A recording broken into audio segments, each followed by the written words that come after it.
मनमानी गिरफ्तारी पर प्रतिबंध। अनुच्छेद 22। यदि पुलिस किसी व्यक्ति को गिरफ्तार करती है तो उसे उस व्यक्ति को 24 घंटे के भीतर निकट के न्यायालय के समक्ष प्रस्तुत करना होगा। उसे गिरफ्तारी का कारण शीघ्र बताना होगा। वह अपने मनपसंद के वकील से सलाह भी ले सकता है। लेकिन उपरोक्त सुविधाएं निम्नलिखित को नहीं मिलेगी। पहला, विदेशी शत्रु, और दूसरा, निवारक निरोध में बंदी व्यक्ति। निवारक निरोध।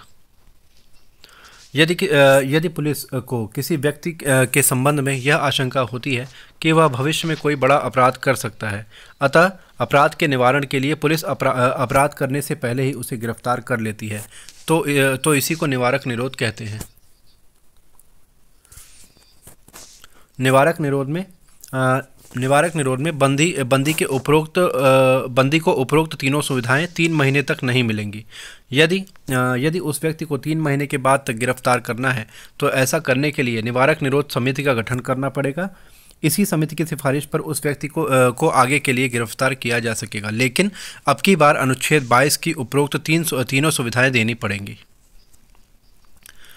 रासुका, राष्ट्रीय सुरक्षा कानून। राष्ट्रीय सुरक्षा कानून 1980 ऐसा ही निवारक निरोध कानून है। रासुका पूरे भारत में लागू है।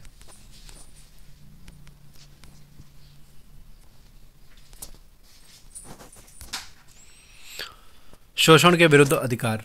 अनुच्छेद 23 और 24। यदि व्यक्ति के सहमति के बगैर उससे जबरियन कोई कार्य कराया जाता है तो इसी को शोषण कहा जाता है। यह व्यक्ति की गरिमा के विरुद्ध है।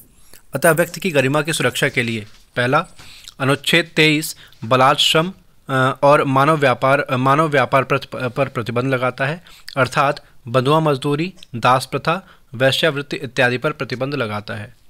भारत में बंधुआ मजदूरी उन्मूलन के लिए बंधुआ मजदूरी उन्मूलन अधिनियम 1976 पारित किया गया। दूसरा, अनुच्छेद 24 14 वर्ष से कम उम्र के बच्चों को खतरनाक कारखानों में लगाने से मना करता है। धार्मिक स्वतंत्रता का अधिकार। अनुच्छेद 25 से 28। भारत में रहने वाले सभी धर्मावलंबियों को धार्मिक स्वतंत्रता देकर भारत को एक धर्मनिरपेक्ष राज्य घोषित किया गया है। इस अधिकार के अंतर्गत निम्न स्वतंत्रताएं हैं। पहला, अंतःकरण की स्वतंत्रता। अनुच्छेद 25। इसका अर्थ है कि हम किसी भी धर्म को मान सकते हैं, अपना धर्म परिवर्तन कर सकते हैं, धर्म का प्रचार कर सकते हैं, धर्म से संबंधित कर्मकांडों को कर सकते हैं। इष्टनिर्लासवाद में सर्वोच्च न्यायालय ने कहा कि यदि लोभ, लालच या धमकी देकर धर्म परिवर्तन कराया जाता है तो ऐसे धर्म परिवर्तन को अवैध माना जाएगा। गौरतलब है कि इस मुकदमे में अरुणाचल प्रदेश, मध्य प्रदेश और उड़ीसा की सरकारों द्वारा बनाए गए धर्म परिवर्तन से संबंधित कानूनों को चुनौती दी गई थी। अंतःकरण की स्वतंत्रता से यदि लोक स्वास्थ्य या लोक व्यवस्था को खतरा पहुंचता है, अंतःकरण की स्वतंत्रता से यदि लोक स्वास्थ्य या लोक व्यवस्था को खतरा पहुंचता है तो इस पर प्रतिबंध लगाया जा सकता है, लेकिन कृपाण धारण को सिख धर्म का अंग माना जाएगा, लेकिन शर्त यह है कि कृपाण प्रतीकात्मक हो। दूसरा, धर्म के प्रबंध की स्वतंत्रता। अनुच्छेद 26। कोई धार्मिक संस्था या धर्मावलंबी अपने धर्म का प्रबंधन कर सकता है, लेकिन अलीगढ़ विश्वविद्यालय जैसी अल्पसंख्यक संस्थाओं को धर्म के प्रबंधन की स्वतंत्रता नहीं होगी।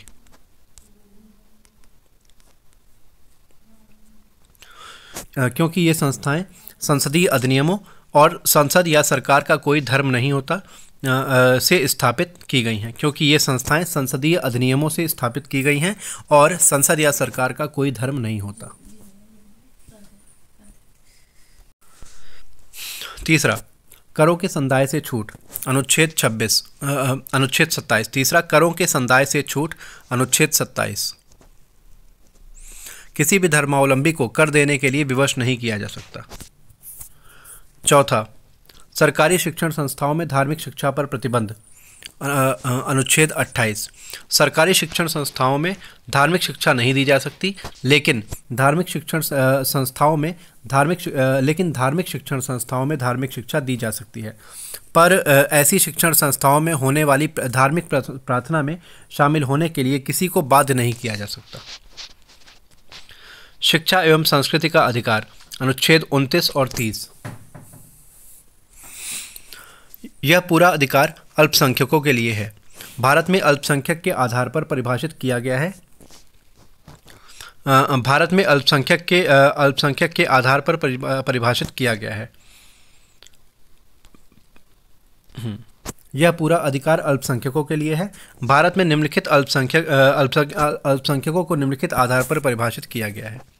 पहला, भाषा के आधार पर भाषाई अल्पसंख्यक। दूसरा, धर्म के आधार पर धार्मिक अल्पसंख्यक।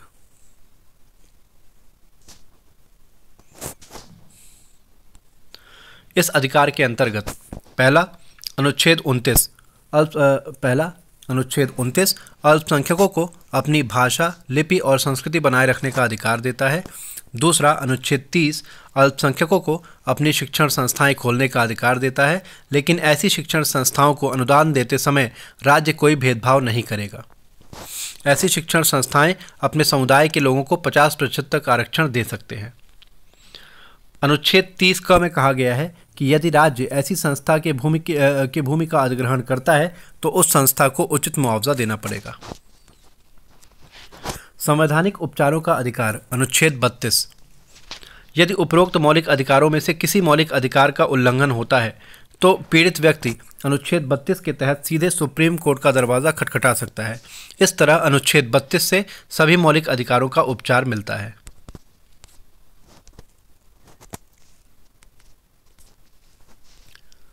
इसीलिए डॉक्टर अंबेडकर ने अनुच्छेद 32 को संविधान की आत्मा कहा है, जैसे सामान्य रूप से प्रस्तावना को संविधान की आत्मा कहा जाता है। मौलिक अधिकारों पर प्रतिबंध दो प्रकार से लगाया जा सकता है। पहला राष्ट्रपति द्वारा और दूसरा संसद द्वारा। मौलिक अधिकारों पर प्रतिबंध राष्ट्रपति द्वारा। आपातकाल की स्थिति में अनुच्छेद 20 और 21 को छोड़कर राष्ट्रपति किसी भी मौलिक अधिकार को छीन सकता है। दूसरा, संसद द्वारा। अनुच्छेद 33 के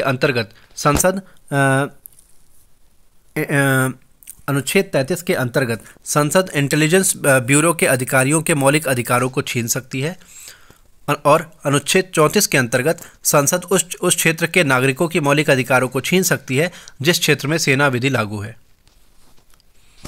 मौलिक अधिकारों का संरक्षण अनुच्छेद 12। मौलिक अधिकारों का संरक्षण अनुच्छेद 12। राज्य की परिभाषा अनुच्छेद 12। विधि की परिभाषा अनुच्छेद 13। मौलिक अधिकारों को खतरा राज्य और उसकी विधि से है, इसलिए उपरोक्त अनुच्छेदों में राज्य और विधि को परिभाषित किया गया है। राज्य के अंतर्गत केंद्र और राज्यों की विधायिका, कार्यपालिका और न्यायपालिका आते हैं। विधि के द्वारा ऐसे राज्य के द्वारा बनाए गए नियम, विनियम, अधिनियम इत्यादि आते हैं। यदि ऐसे राज्य की कोई विधि किसी मौलिक अधिकार का उल्लंघन करती है तो न्यायालय ऐसी विधि को उल्लंघन की सीमा तक विधि शून्य घोषित कर देगा। न्यायालय की इसी शक्ति को न्यायिक पुनर्विलोकन की शक्ति कहा जाता है। मौलिक अधिकारों की सुरक्षा की जिम्मेदारी सुप्रीम कोर्ट और हाई कोर्ट को है।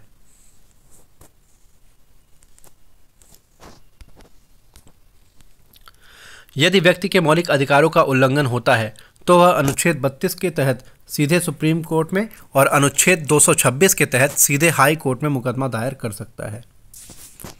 क्या मौलिक अधिकारों में संशोधन किया जा सकता है? पहला, गोलकनाथवाद में न्यायपालिका ने पहली बार यह कहा कि मौलिक अधिकारों में संशोधन नहीं किया जा सकता क्योंकि ये जीवन के लिए आधारभूत अधिकार है। दूसरा, केशवानंद भारतीवाद में इस विषय को उलटते हुए न्यायपालिका ने यह कहा कि मौलिक अधिकारों में संशोधन किया जा सकता है लेकिन मौलिक ढांचे में नहीं। यही बात मिनर्वा मिल्स वाद में दोहराई गई। मौलिक अधिकार किसे प्राप्त हैं? नागरिकों को सभी प्राप्त हैं। विदेशियों को अनुच्छेद 14 और अनुच्छेद 20 से 28 के अंतर्गत मौलिक अधिकार प्राप्त हैं।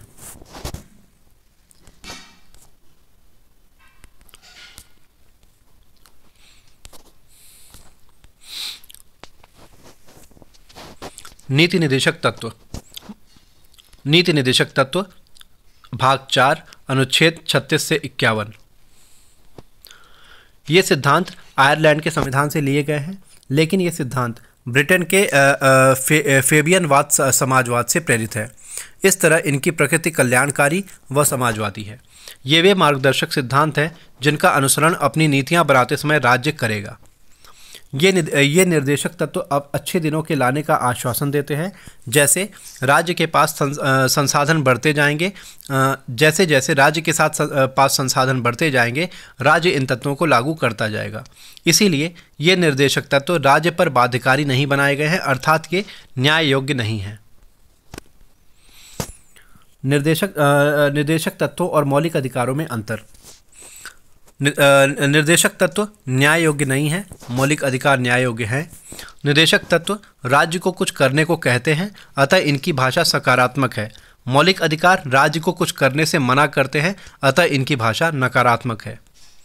निर्देशक तत्व राज्य के कर्तव्य हैं, जबकि मौलिक अधिकार व्यक्ति के अधिकार हैं। निर्देशक तत्वों की सूची। चूंकि ये राज्य के कर्तव्य हैं, इसलिए अनुच्छेद 36 में राज्य की परिभाषा बताई गई है। अनुच्छेद 31 बताई गई है। चूंकि ये राज्य के कर्तव्य है, इसलिए अनुच्छेद 36 में राज्य की परिभाषा बताई गई है। अनुच्छेद 37 में कहा गया है कि ये न्याय योग्य नहीं है, अतः इनकी सूची अनुच्छेद 38 से 51 के बीच है। इस सूची में निम्नलिखित 14 निर्देशक तत्व हैं। अनुच्छेद 38 राज्य ऐसी सामाजिक व्यवस्था बनाएगा जिसमें सभी को सामाजिक आर्थिक न्याय मिल सके। अनुच्छेद 39 इसके अंतर्गत 5 निर्देशक तत्व हैं। अनुच्छेद 39 इसके अंतर्गत 5 निर्देशक तत्व हैं।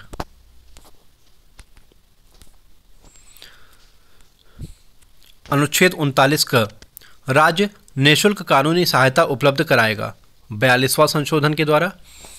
अनुच्छेद 39 ख राज्य भौतिक संसाधनों का संकेंद्रण कुछ हाथों में नहीं होने देगा। अनुच्छेद 39 ग राज्य भौतिक संसाधनों का समान वितरण करेगा। यहाँ भौतिक संसाधनों से अर्थ जमीन से है, अतः 39 ख और ग जमींदारी प्रथा के उन्मूलन से संबंधित है। अनुच्छेद 39 घ राज्य स्त्रियों और पुरुषों को समान कार्य के लिए समान वेतन देगा, महिला सशक्तिकरण से संबंधित। अनुच्छेद 39 अंग राज्य बालकों के विकास के लिए गरिमापूर्ण वातावरण उपलब्ध कराएगा 42वां संशोधन। ठीक है। अनुच्छेद 40 राज्य पंचायतों का गठन करेगा, गांधीवादी। अनुच्छेद 41 राज्य बेकारी, बीमारी और बुढ़ापे की स्थिति में लोक सहायता उपलब्ध कराएगा, अर्थात बेरोजगारी भत्ता, वृद्धा पेंशन इत्यादि। अनुच्छेद 42 राज्य काम की मानवोचित दशाएं उपलब्ध कराएगा, जैसे मातृत्व अवकाश देगा। अनुच्छेद 43 राज्य हर हाथ को काम देने के लिए कुटीर उद्योगों का विकास करेगा। 43 क अनुच्छेद 43 क राज्य उद्योगों में राज्य उद्योगों में कर्मकारों की भागीदारी निश्चित करेगा, अर्थात उद्योगों में प्रजातंत्र लाएगा 42वां संशोधन। अनुच्छेद 44 राज्य समान आचार संहिता लागू करेगा, अर्थात सभी नागरिकों के लिए विवाह, तलाक, उत्तराधिकार इत्यादि के समान नियम होंगे। मुस्लिम पर्सनल लॉ जैसी कोई चीज़ नहीं होगी। अनुच्छेद 45 राज्य 6 से 14 वर्ष के बच्चों को निःशुल्क शिक्षा उपलब्ध कराएगा। अनुच्छेद 46 राज्य SC/ST के जीवन स्तर में सुधार लाएगा। अनुच्छेद 47 राज्य नागरिकों के जीवन स्तर को ऊंचा उठाएगा, जैसे शराबबंदी लागू करेगा। अनुच्छेद 48 राज्य कृषि का वैज्ञानिक ढंग से पुनर्गठन करेगा, जैसे चकबंदी कराएगा, दुधारू पशुओं के वध पर रोक लगाएगा, जैसे गौ हत्या निषेध। अनुच्छेद 48 क राज्य पर्यावरण की रक्षा करेगा 42वां संशोधन। अनुच्छेद 49 राज्य स्मारकों और धरोहरों की रक्षा करेगा। अनुच्छेद 50 राज्य कार्यपालिका से न्यायपालिका को अलग करेगा। अनुच्छेद 51 राज्य अंतर्राष्ट्रीय विवादों का शांतिपूर्ण समाधान खोजेगा।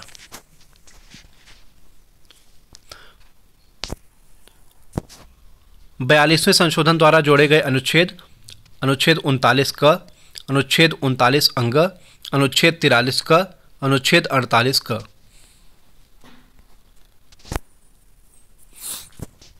नीति निर्देशक तत्वों की प्रकृति और अनुच्छेद।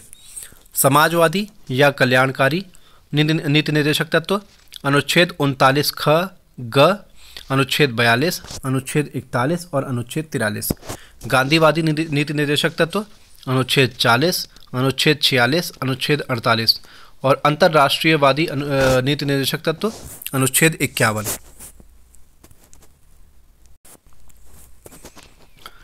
निदेशक तत्वों का क्रियान्वयन।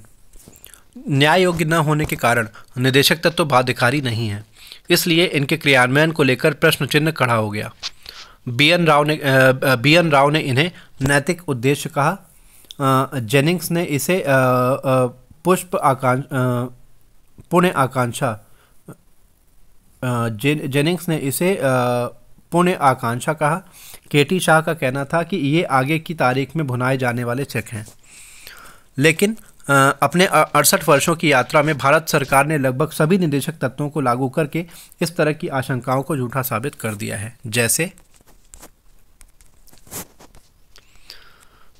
जैसे सरकार ने जमींदारी प्रथा उन्मूलन करने के लिए 39 ख ग को लागू करने के लिए एक लड़ाई लड़ी।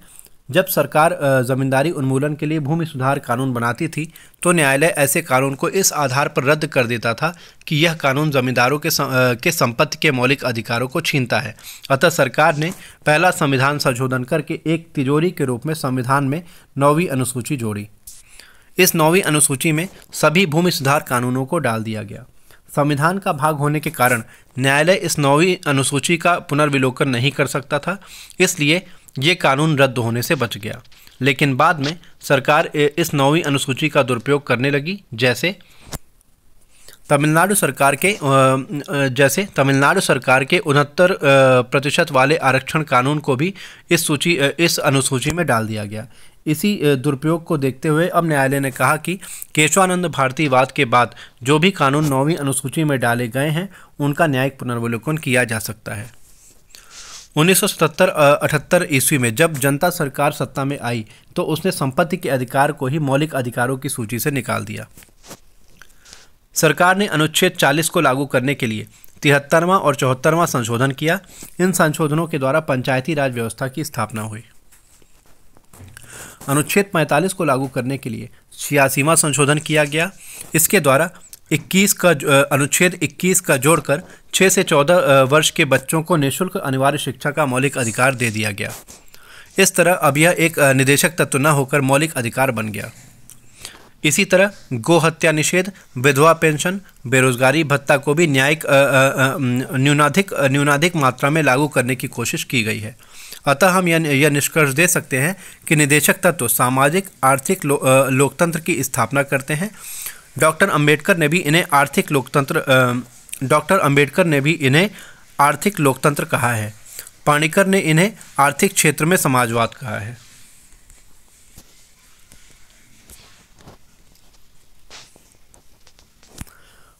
मौलिक अधिकार बनाम निदेशक तत्व। पहली बार गोलकनाथवाद में न्यायालय ने कहा कि निदेशक तत्वों पर मौलिक अधिकारों को प्राथमिकता दी जानी चाहिए।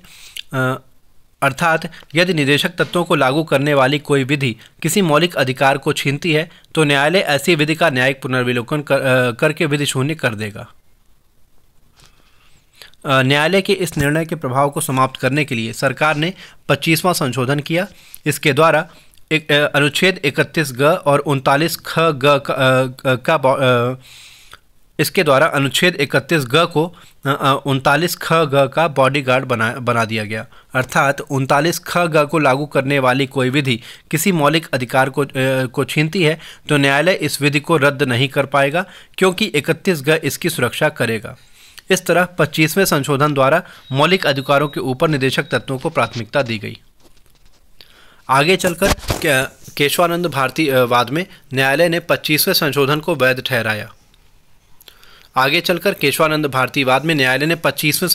वैध ठहराया। इससे उत्साहित होकर सरकार ने 42वें संशोधन के द्वारा 31 ग को सभी निदेशक तत्वों का रक्षक बना दिया। लेकिन मिनर्वा मिल्स वाद में न्यायालय ने 42वें संशोधन को रद्द करते हुए केशवानंद भारती वाली स्थिति लौटा दी। न्यायालय ने कहा कि 31 ग केवल 39 ख ग को सुरक्षा प्रदान करेगा। मौलिक अधिकारों और निदेशक तत्वों के बीच प्राथमिकता का प्रश्न नहीं उठना चाहिए, क्योंकि दोनों एक दूसरे के पूरक हैं। नोट: निदेशक तत्वों से संबंधित पहला मुकदमा चंपकई दोराय राजम मुकदमा था।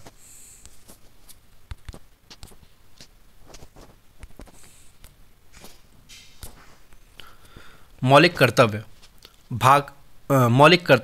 भाग 4 क अनुच्छेद 51 क। मूल संविधान में मौलिक कर्तव्य नहीं थे। डॉक्टर स्वर्ण सिंह समिति की सिफारिश पर 42वें संशोधन के द्वारा अनुच्छेद 51 क के अंतर्गत 10 मौलिक कर्तव्य जोड़े गए। बाद में 86वें संशोधन के द्वारा एक मौलिक कर्तव्य और जोड़ा गया। इस तरह कुल 11 मौलिक कर्तव्य हैं, जो निम्नलिखित हैं। पहला, प्रत्येक व्यक्ति का यह कर्तव्य होगा कि वह संविधान का पालन करे, इसके आदर्शों, प्रतीकों जैसे राष्ट्रीय गीत और राष्ट्रीय झंडे के प्रति सम्मान भाव रखे। दूसरा, स्वतंत्रता आंदोलन के दौरान अर्जित मूल्यों को हृदय में संजोए रखे। तीसरा, देश की एकता अखंडता बनाए रखे। चौथा, बुलाए जाने पर देश की रक्षा करे। पांचवां, भाईचारे की भावना का विकास करे। छठवां, हमारी संस्कृति की गौरवशाली परंपरा का महत्व समझे और इसे बनाए रखे। सातवां, प्राकृतिक पर्यावरण की रक्षा करे। आठवां, वैज्ञानिक प्रकृति का विकास करे। नौवां, सार्वजनिक संपत्ति को सुरक्षित रखें। 10वां, देश को व्यक्तिगत और सामूहिक गतिविधियों में ऊंचाई पर ले जाने का प्रयास करें। और 11वां, प्रत्येक माता पिता का कर्तव्य होगा कि अपने बच्चे को पढ़ाएं। उपरोक्त मौलिक कर्तव्य प्रस्तावना और निदेशक तत्वों की तरह न्याय योग्य नहीं है, फिर भी ये महत्वपूर्ण है। जब न्यायालय व्यक्ति को मौलिक अधिकारों का उपचार देगा तो वह देखेगा कि व्यक्ति ने मौलिक कर्तव्य किया है कि नहीं। यदि नहीं किया है तो न्यायालय उपचार देने के लिए बाध्य नहीं है। जैसे यदि हमने झंडे के प्रति सम्मान व्यक्त नहीं किया है तो हमें झंडा फहराने का मौलिक अधिकार नहीं मिल सकता।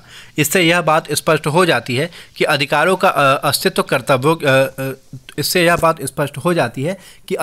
अस्तित्व कर्तव्यों के संसार में है। निम्नलिखित में से कौन न्याय योग्य है? मौलिक अधिकार।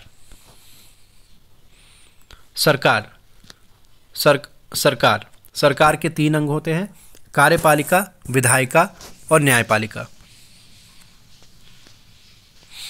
कार्यपालिका केंद्र भाग 5 अनुच्छेद 52 से 78 और राज्य भाग 6 अनुच्छेद 152 से 167। विधायिका अनुच्छेद 79 से 123 और अनुच्छेद 168 से 213। न्यायपालिका अनुच्छेद 124 से 147 और अनुच्छेद 214 से 237।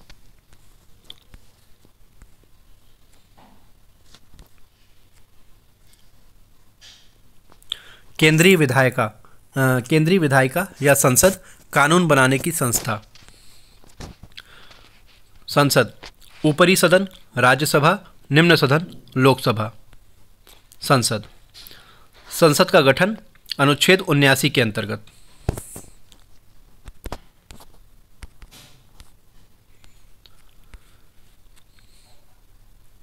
राज्यसभा अनुच्छेद 80 और लोकसभा अनुच्छेद 81।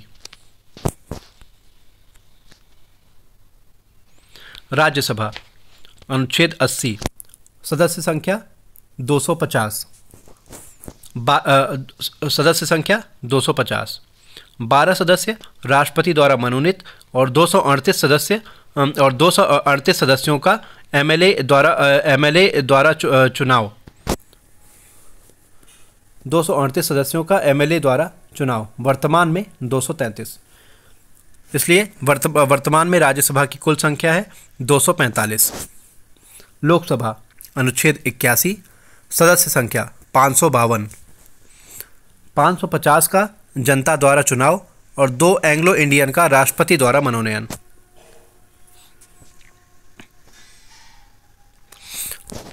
राज्य से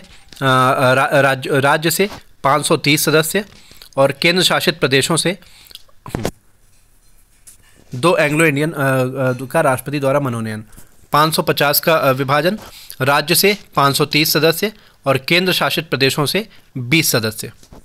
वर्तमान में केंद्र शासित प्रदेशों से 13 सदस्य हैं, इसलिए वर्तमान में कुल सदस्य संख्या 530 + 13 + 2 बराबर 545 सदस्य।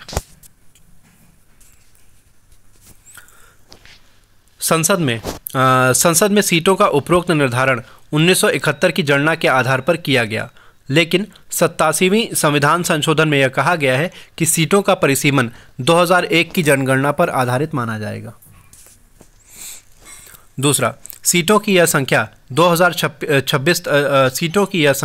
2026 तक यथावत बनी रहेगी। ये 84वें संशोधन में कहा गया है। तीसरा, पहली बार राज्यसभा का गठन 3 अप्रैल 1952 को हुआ था, जबकि लोकसभा का गठन 17 अप्रैल 1952 को हुआ था। इन दोनों सदनों की पहली बैठक 13 मई 1952 को हुई थी। भारत में पहला आम चुनाव 1952 में हुआ था। कुछ देशों की संसद का नाम। संसद देश: शोरा अफगानिस्तान, लोया जिरगा अफगानिस्तान की कबायली संसद, Bundestag Germany, Diet Japan, Knesset Israel, राष्ट्रीय panchayat Nepal, National Assembly Pakistan, Majlis Iran, Congress America, Parliament Britain. Rajya Sabha की अवधि और निर्वाचन। राज्यसभा स्थायी सदन है, इसका कभी भी विघटन नहीं होता है। दूसरा, इसके सदस्यों का कार्यकाल 3 वर्ष होता है।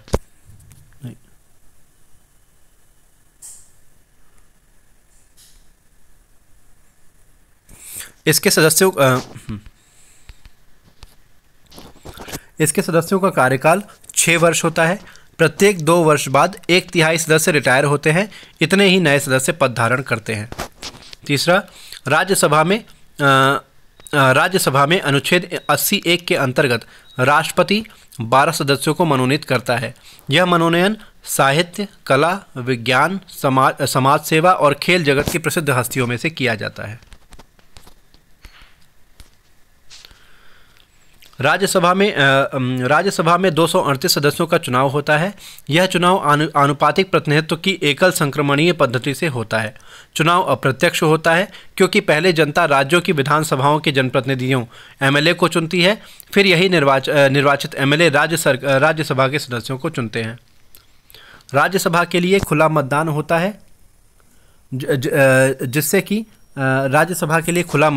है, जिससे कि खरीद फरोख्त, हॉर्स ट्रेडिंग और क्रॉस वोटिंग से बचा जा सके। जब मतदाता पैसे लेकर अपनी पार्टी लाइन पर वोट न देकर पैसा देने वाले को वोट देता है तो इसी को क्रॉस वोटिंग कहा जाता है। किसी भी राज्य का व्यक्ति अन्य किसी भी राज्य से राज्यसभा के लिए उम्मीदवारी का दावा कर सकता है। राज्यसभा में प्रतिनिधित्व जनसंख्या के आधार पर किया जाता है। जिस राज्य की जनसंख्या अधिक होगी उस राज्य के अधिक प्रतिनिधि होंगे। इस्तीफा देने या मृत्यु की स्थिति में या पद रिक्त होने पर उपचुनाव होगा। उपचुनाव में जो प्रतिनिधि जीतेगा वह शेष अवधि के लिए होगा, पूरी अवधि के लिए नहीं। राज्यसभा में इस्तीफा देने या मृत्यु की स्थिति में या पद रिक्त होने पर उपचुनाव होगा। उपचुनाव में जो प्रतिनिधि जीतेगा वह शेष अवधि के लिए होगा, पूरी अवधि के लिए नहीं। लोकसभा की अवधि और निर्वाचन। लोकसभा की सामान्य अवधि 5 वर्ष होती है, लेकिन अस्थायी सदन होने के कारण राष्ट्रपति कभी भी इसका विघटन कर सकता है। आपातकाल में संसद इसकी अवधि 5 वर्ष से अधिक समय के लिए बढ़ा सकती है, लेकिन एक बार में यह अवधि 1 वर्ष तक ही बढ़ाई जा सकती है। अवधि बढ़ाने के बाद यदि आपातकाल समाप्त हो जाता है तो यह अवधि 6 महीने से अधिक नहीं होगी। 1971 ईस्वी में 5वीं लोकसभा की अवधि 1 वर्ष के लिए बढ़ाई गई थी। लोकसभा के सदस्यों का चुनाव जनता प्रत्यक्ष रूप से करती है। जिसे सबसे ज़्यादा वोट मिलते हैं जीत उसी की होती है। इसलिए इसे first past the post system कहा जाता है। लोकसभा में कुल 550 सदस्यों का निर्वाचन हो सकता है। यदि राष्ट्रपति को लगता है कि लोकसभा में एंग्लो इंडियन समुदाय का पर्याप्त प्रतिनिधित्व नहीं है तो वह अनुच्छेद 331 के अंतर्गत 2 एंग्लो इंडियन का मनोनयन कर सकता है। अंग्रेजी मूल के भारतीय लोग ही एंग्लो इंडियन कहलाते हैं।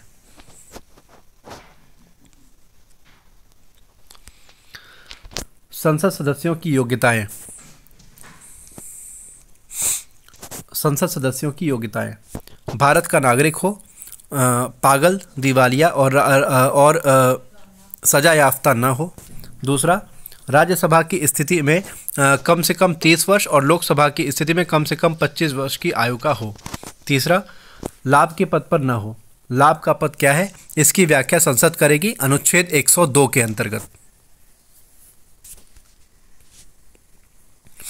अयोग्य घोषित किया जाना: यदि कोई संसद सदस्य लाभ का पद धारण करने या अन्य किसी कारण से अयोग्य हो गया तो राष्ट्रपति चुनाव आयोग की सलाह पर उसे अयोग्य घोषित कर सकता है। यदि कोई सदस्य दल बदल के कारण अयोग्य हो गया तो उसे लोकसभा अध्यक्ष या राज्यसभा के सभापति अयोग्य घोषित करेंगे।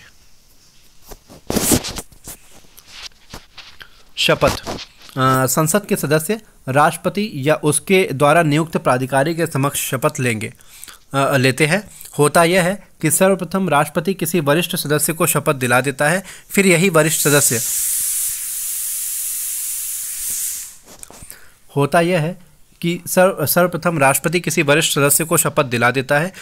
वरिष्ठ सदस्य अन्य सदस्यों को शपथ दिलाता है। इस वरिष्ठ सदस्य को प्रोटेम स्पीकर कहा जाता है। पद रिक्ति: मृत्यु या इस्तीफा देने पर, शपथ न लेने पर, बिना बताए लगातार 60 दिनों तक संसद के अधिवेशनों से गायब रहने पर और 2 सदनों के लिए चुन लिए जाने पर यदि एक सदन से इस्तीफा नहीं देता तो दूसरे सदन की सदस्यता समाप्त हो जाती है।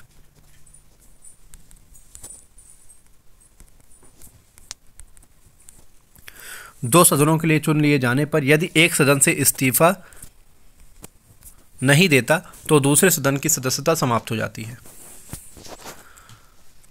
संसद की बैठक अनुच्छेद 85।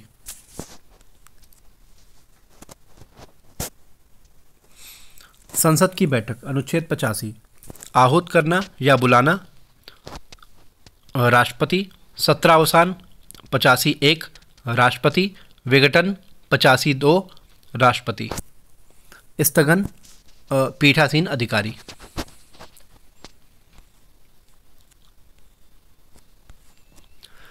संसद की बैठक को राष्ट्रपति बुलाता है। बैठक के लिए कोरम का या गणपूर्ति सदन के कुल सदस्य संख्या का 1/10 होनी चाहिए, अर्थात लोकसभा की बैठक तभी होगी जब कम से कम 55 सदस्य उपस्थित हों, जबकि राज्यसभा के लिए 25 सदस्यों का उपस्थित होना अनिवार्य है। सत्रावसान भी राष्ट्रपति करता है। 2 सत्रों या बैठकों के बीच अवकाश की अवधि को ही सत्रावसान कहा जाता है।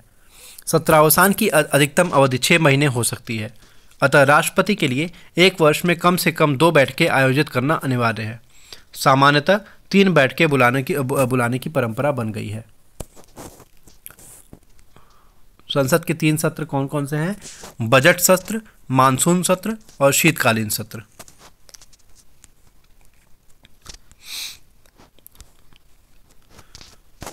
जब संसद में शोर शराबे के कारण कार्यवाही चलाना असंभव हो जाता है तो सदन का पीठासीन अधिकारी सदन की कार्यवाही को 1-2 घंटे के लिए स्थगित कर देता है।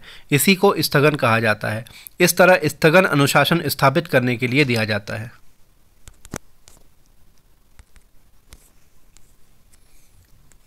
सदनों के अधिकारी: राज्यसभा, लोकसभा। राज्यसभा: सभापति, पदेन पद, उपसभापति और 6 वरिष्ठ सदस्यों का पैनल।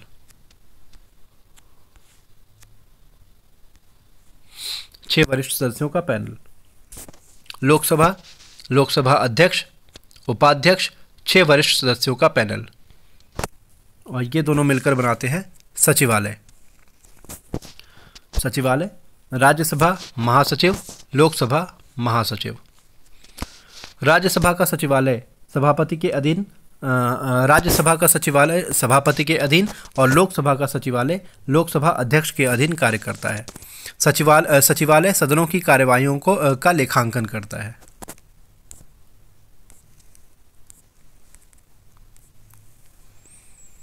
सभापति अनुच्छेद 89। यह पदेन पद है। जो भी उपराष्ट्रपति बनेगा वही इस पद को धारण करेगा। सभापति राज्यसभा की अध्यक्षता करता है। इस तरह उपराष्ट्रपति राज्यसभा का सदस्य बने बिना राज्यसभा की अध्यक्षता करता है।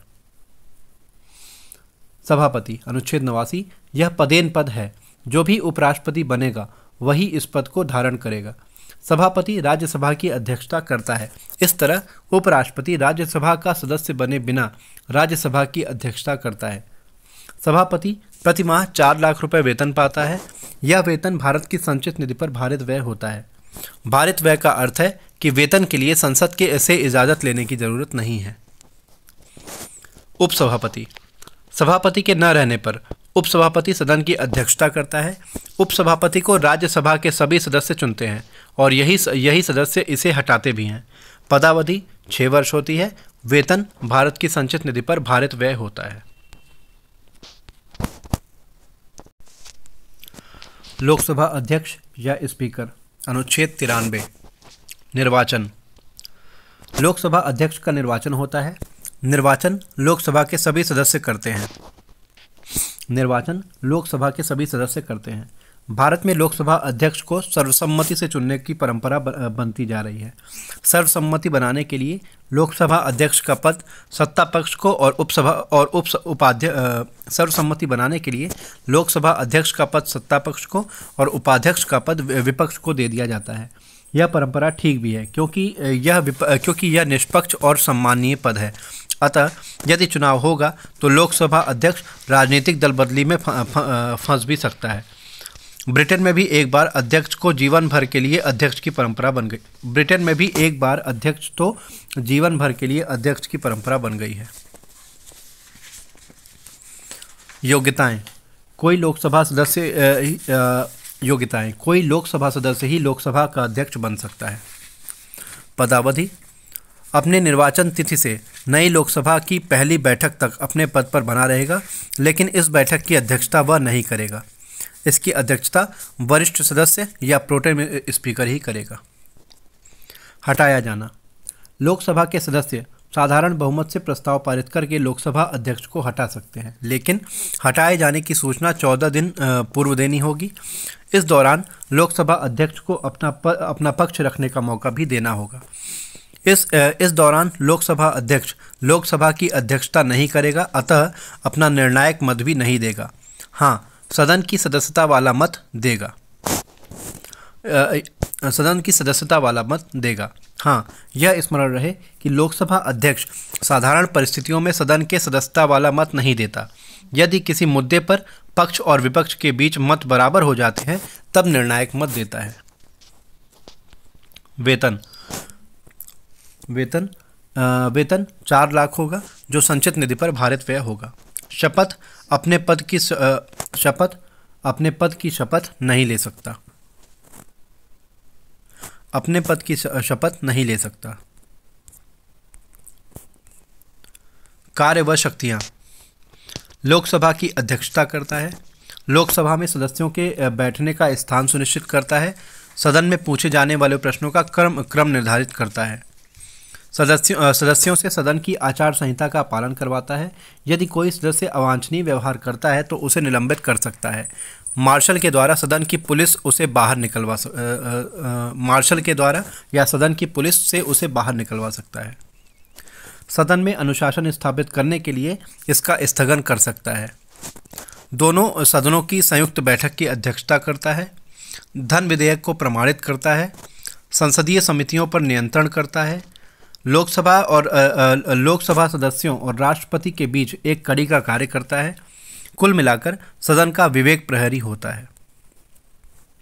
नोट: लोकसभा के पहले अध्यक्ष गणेश वासुदेव मावलंकर थे। यही ऐसे पहले अध्यक्ष थे जिनके विरुद्ध अविश्वास प्रस्ताव लाया गया था। पीए संगमा ऐसे पहले लोकसभा अध्यक्ष थे जो जनजाति समुदाय के थे। नीलम संजीवा रेड्डी पहले ऐसे लोकसभा अध्यक्ष थे जो बाद में राष्ट्रपति बने। जीएमसी बालयोगी विमान दुर्घटना में मारे जाने के कारण अपना कार्यकाल पूरा नहीं कर पाए।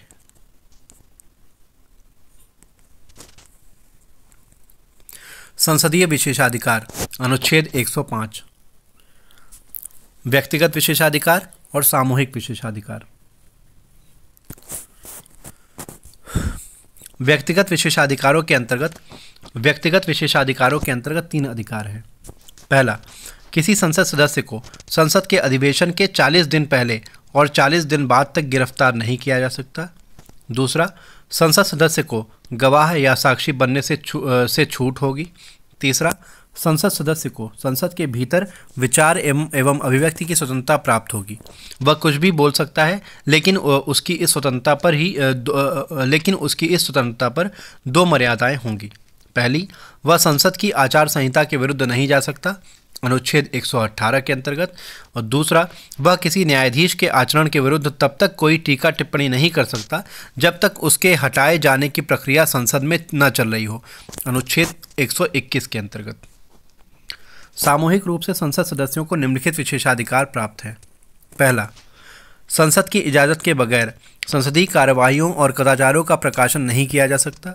यदि कोई समाचार पत्र या टीवी चैनल ऐसा करता है तो संसद उसे दंडित कर सकती है या उसे जेल भिजवा सकती है। दूसरा, यदि कोई अवांछित व्यक्ति दर्शक दीर्घा में बैठा है तो संसद उसे वहां से चले जाने का आदेश दे सकती है। संसद के कार्य व शक्तियाँ। पहला, कानून निर्माण या विधायी शक्ति।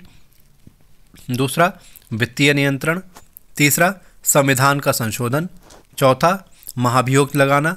पांचवा, मंत्रिपरिषद पर नियंत्रण। अविश्वास प्रस्ताव लाकर और प्रश्न पूछकर।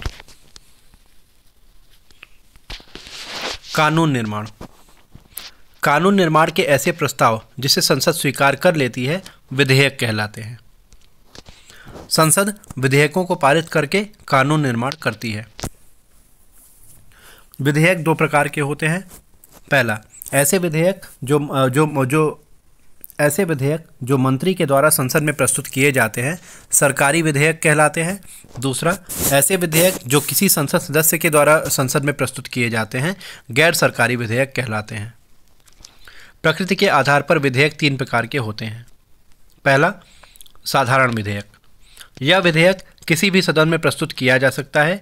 दोनों सदन साधारण बहुमत से इस विधेयक को पारित कर देंगे। राष्ट्रपति इस पर हस्ताक्षर कर देगा। ऐसे में यह विधेयक कानून या अधिनियम बन जाएगा।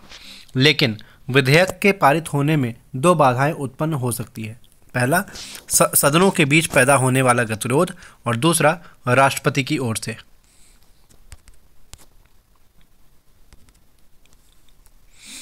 सदनों के बीच उत्पन्न होने वाला गतिरोध।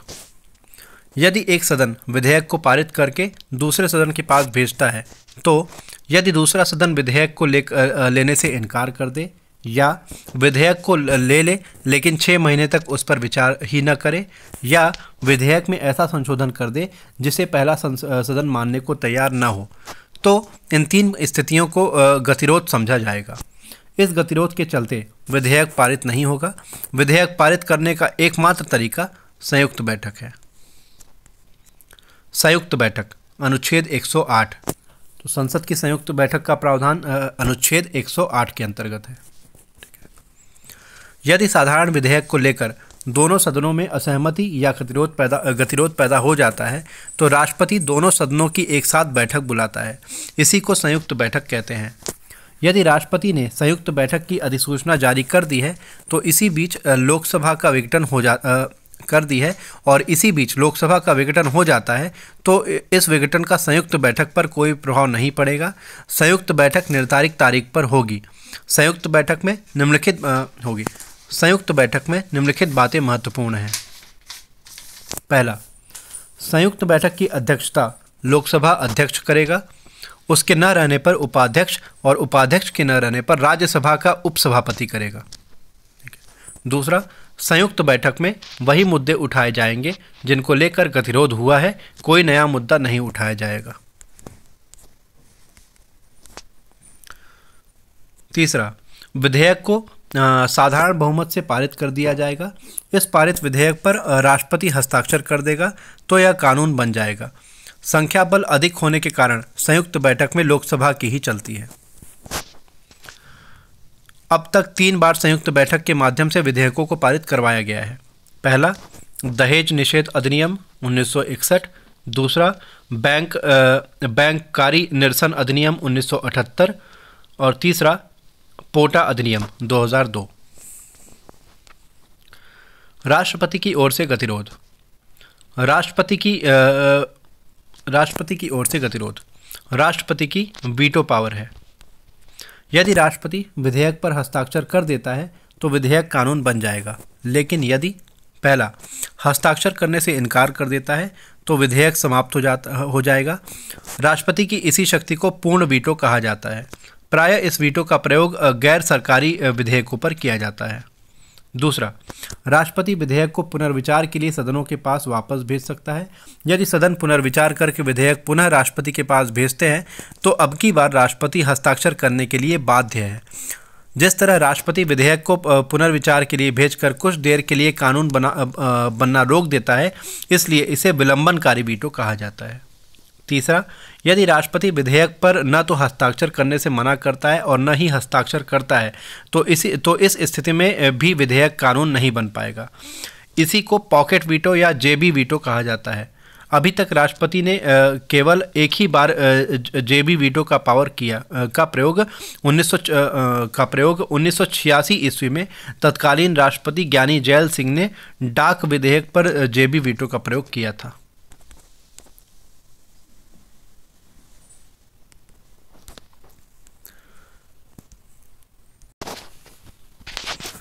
वित्त विधेयक अनुच्छेद 110। वित्त विधेयक का प्रावधान अनुच्छेद 110 के अंतर्गत किया गया है। वित्त विधेयक की परिभाषा अनुच्छेद 110 में दी गई है। इस अनुच्छेद में 6 विषय बताए गए हैं, जैसे कर लगाना, समाप्त करना, संचित निधि में पैसा जमा करना और निकालना, उधार लेना और देना इत्यादि। वित्त विधेयक बनने के लिए अनुच्छेद 110 के उपरोक्त विषयों में से कोई विषय होना चाहिए। जिस वित्त विधेयक पर लोकसभा अध्यक्ष हस्ताक्षर कर देता है उसे धन विधेयक कहते हैं। जिस वित्त विधेयक पर हस्ताक्षर नहीं करता उसे साधारण वित्त विधेयक कहते हैं। जिस वित्त विधेयक पर लोकसभा अध्यक्ष हस्ताक्षर कर देता है उसे धन विधेयक कहते हैं और जिस वित्त विधेयक पर हस्ताक्षर नहीं करता उसे साधारण वित्त विधेयक कहते हैं। इस तरह सभी धन विधेयक वित्त विधेयक तो होते हैं, लेकिन सभी वित्त विधेयक धन विधेयक नहीं होते हैं। वही वित्त विधेयक धन विधेयक होता है जो लोकसभा अध्यक्ष के द्वारा प्रमाणित होता है। वित्त विधेयक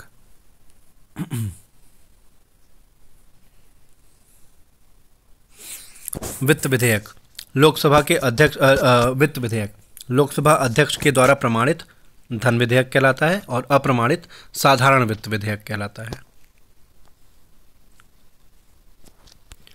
धन विधेयक को पारित करने की प्रक्रिया। धन विधेयक बनने के लिए अनुच्छेद 110 के विषयों में से कोई एक विषय होना चाहिए। साथ ही साथ विधेयक पर लोकसभा अध्यक्ष का हस्ताक्षर होना चाहिए। धन विधेयक राष्ट्रपति के पूर्व सहमति से केवल और केवल लोकसभा में ही प्रस्तुत किया जाएगा।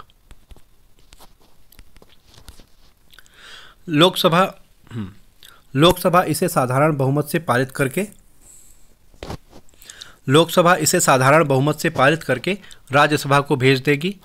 राज्यसभा को 14 दिन के भीतर विधेयक को लोकसभा को लौटाना पड़ेगा। राज्यसभा यदि विधेयक में कोई संशोधन कर देती है तो उसे लोकसभा मानने के लिए बाध्य नहीं है। इस तरह धन विधेयक के संबंध में लोकसभा को विशेषाधिकार है, वह मनमाने रूप से विधेयक को पारित कर देगी। राज्यसभा अधिक से अधिक 14 दिन की देरी कर सकती है। कुल मिलाकर धन विधेयक के संबंध में लोकसभा डिक्टेटर है, तानाशाह है, अतः राज्यसभा की किसी असहमति का कोई अर्थ नहीं है। ऐसे में धन विधेयक को लेकर संयुक्त बैठक का कोई सवाल नहीं उठता। यानी कि धन विधेयक के संबंध में कोई संयुक्त बैठक नहीं होती। ठीक है। जब विधेयक पारित होकर राष्ट्रपति के पास जाएगा तो राष्ट्रपति इस पर हस्ताक्षर करने के लिए बाध्य है।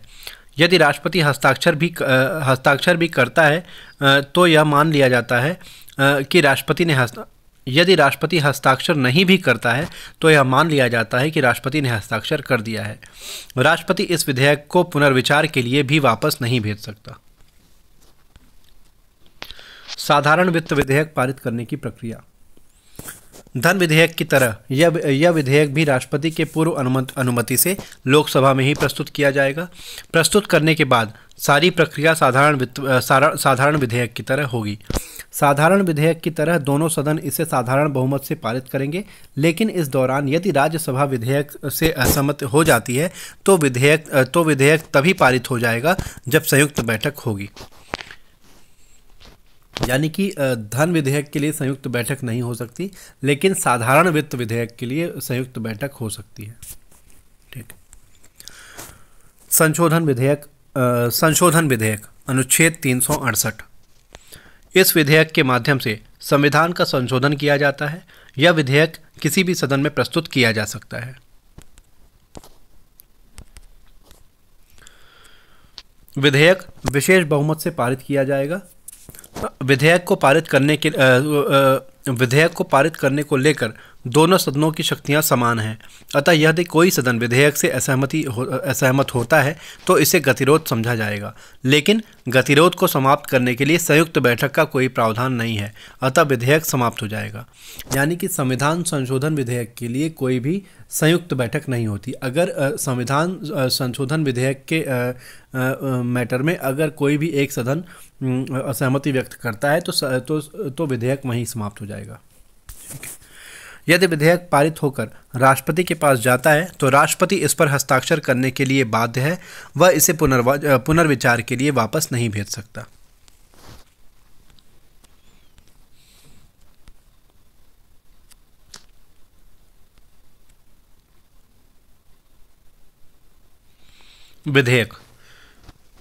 विधेयकों के प्रकार तथा अंतर। साधारण विधेयक। प्रस्तुतिकरण किसी भी सदन में। सदनों की शक्तियां समान हैं। बहुमत साधारण। राष्ट्रपति की अनुमति इनकार कर सकता है। पुनर्विचार भेज सकता है। संयुक्त बैठक हो सकती है। वित्त विधेयक या धन विधेयक। अनुच्छेद 110। केवल प्रस्तुतिकरण केवल लोकसभा में। सदनों की शक्तियां लोकसभा को विशेषाधिकार प्राप्त है। बहुमत साधारण। राष्ट्रपति की अनुमति बाध्य है। पुनर्विचार नहीं भेज सकता। संयुक्त बैठक नहीं हो सकती। संशोधन विधेयक अनुच्छेद 368 के अंतर्गत प्रस्तुतिकरण किसी भी सदन में।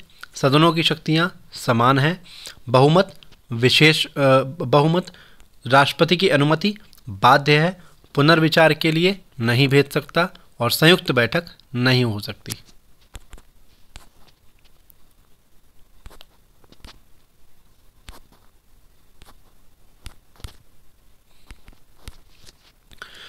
विधेयक से कानून बनने की प्रक्रिया। विधेयक से कानून बनने की प्रक्रिया। वाचन। प्रथम वाचन, द्वितीय वाचन, तृतीय वाचन। प्रथम वाचन विधेयक का प्रस्तुतिकरण। द्वितीय वाचन विधेयक के उद्देश्यों और सिद्धांतों पर चर्चा, सर्वाधिक बहस। तृतीय वाचन भाषा संबंधी अशुद्धि दूर करना। राष्ट्रपति की अनुमति अनुच्छेद 111 के अंतर्गत स्वीकार कर सकता है, इनकार कर सकता है, पुनर्विचार के लिए भेज सकता है, न स्वीकार कर सकता है और न इनकार कर सकता है, यानी कि पॉकेट वीटो। उपरोक्त चार्ट से स्पष्ट है कि जब विधेयक को किसी सदन में प्रस्तुत किया जाता है तो इसे प्रथम वाचन कहा जाता है। प्रथम वाचन के बाद विधेयक को द्वितीय वाचन के लिए भेज दिया जाता है। इस वाचन में या तो पूरा सदन सामूहिक रूप से विधेयक पर विचार करता है या फिर विधेयक को प्रवर समिति के पास भेज दिया जाता है। प्रवर समिति विधेयक पर विचार करने के उद्देश्य से सदन के कुछ सदस्यों को मिलाकर गठित की जाती है। प्रवर समिति के विधेयक के सिद्धांतों और उद्देश्यों पर चर्चा करके अपना प्रतिवेदन सदन को देती है। अब सदन सामूहिक रूप से इस प्रतिवेदन पर चर्चा करता है, बहस करता है, संशोधन सुझाता है और अंत में विधेयक पारित कर देता है। इस तरह सर्वाधिक बहस द्वितीय वाचन में ही होती है। यही वाचन विधेयक के लिए सबसे महत्वपूर्ण वाचन होता है। द्वितीय वाचन के बाद विधेयक तृतीय वाचन में जाता है। यह वाचन औपचारिकता मात्र है। इस वाचन में भाषा संबंधी अशुद्धि दूर की जाती है।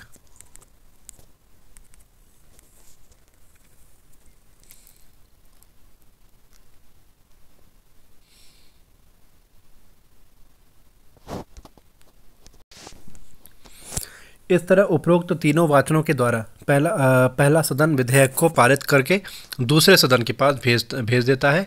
दूसरा सदन भी उपरोक्त तीन वाचनों के द्वारा विधेयक को पारित करके पहले सदन को भेज देता है। जब पहला सदन विधेयक को भेज देता है, अब पहला सदन विधेयक को राष्ट्रपति की अनुमति के लिए उनके पास भेज देता है। यदि राष्ट्रपति अनुमति दे देते हैं तो विधेयक कानून बन जाएगा। कभी कभी राष्ट्रपति अनुमति न देकर वीटो का प्रयोग करते हैं, जो 3 प्रकार का होता है। पहला, पूर्ण या अत्यंतिक वीटो, हस्ताक्षर करने से इनकार कर देना।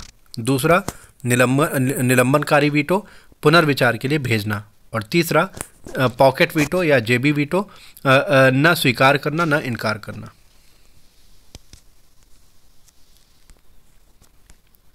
सत्रावसान, स्थगन और विघटन का विधेयक पर प्रभाव।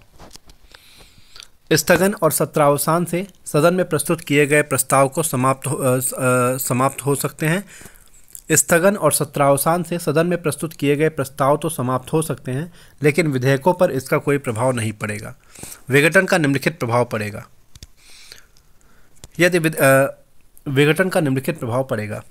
यदि विधेयक राज्यसभा में लंबित है, अर्थात राज्यसभा ने विधेयक को पारित करके अभी लोकसभा को नहीं भेजा है, इसी बीच लोकसभा का विघटन हो जाता है, तो विधेयक पर कोई प्रभाव नहीं पड़ेगा।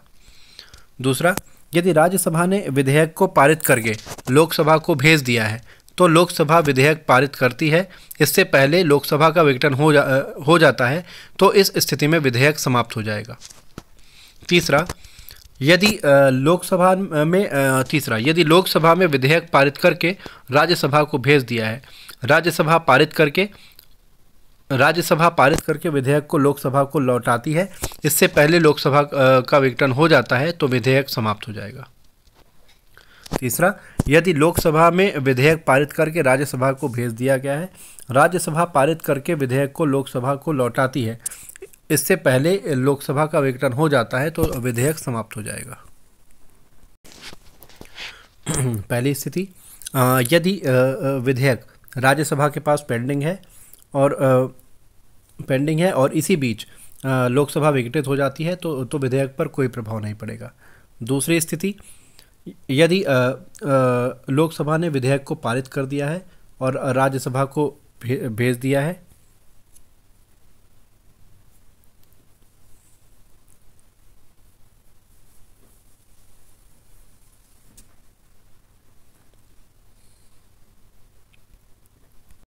दूसरी स्थिति, यदि राज्यसभा ने विधेयक को लोकसभा को भेज दिया है और लोकसभा विघटित हो जाती है, तो विधेयक समाप्त हो जाएगा। तीसरी स्थिति, यदि लोकसभा ने विधेयक को पारित करके राज्यसभा को भेज दिया है और राज्यसभा के विधेयक को पारित करके लोकसभा तक को भेजने से पहले लोकसभा विघटित हो जाती है, तो भी विधेयक समाप्त हो जाएगा।